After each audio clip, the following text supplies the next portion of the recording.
Warplanes have targeted the palace used by Yemen's President Abdrabbuh Mr Hadi in the southern city of Aden. Officials said anti-aircraft guns prevented any direct hits on the hilltop compound.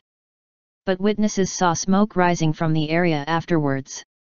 It is not clear if Mr Hadi was inside, but aides said he was now safe.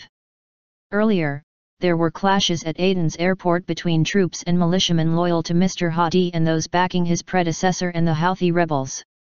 At least 6 people were killed as the president's forces repelled an assault, which forced the airport's temporary closure. Aden has been the president's base since he fled the Sanaa last month, after being placed under effective house arrest by the rebels when they took full control of the capital in January and declared that a 5-member presidential council would rule the country. Under control. The deputy editor of the Al-Ayyam newspaper in Aden, Basrail, told the BBC that he heard fighter jets flying over the city at about 15:30 local time, 12:30 GMT. Then we heard a loud bang and anti-aircraft guns firing from the presidential palace, he added.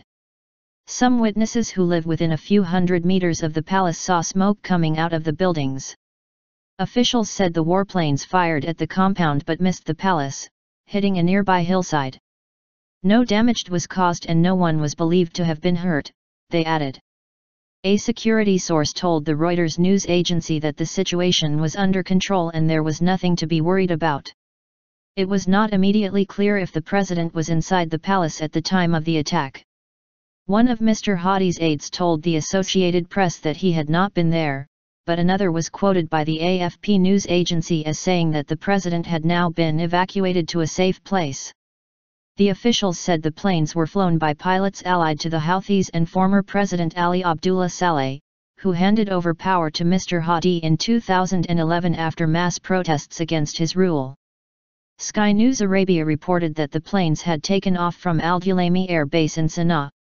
The fighting at Aden's airport began when troops from the Special Security Forces, a police unit loyal to Mr Saleh, stormed the facility after claiming that they had been fired on from nearby buildings, an army official told the New York Times. Mr Hadi's forces regained control of the airport after reinforcements arrived with tanks and armored vehicles several hours later. The army official said they were now moving to take control of the Special Security Forces headquarters. The president tried earlier this month to dismiss the head of the unit, Gen Abdul Hafez al-Saktaf, in a bid to strengthen his hold on Aden. Correspondents say the air raid on the compound and the fighting at the airport suggest the Houthis and Mr Saleh's supporters are taking the battle to President Hadi in Aden in order to prevent him from consolidating his new power base in the south.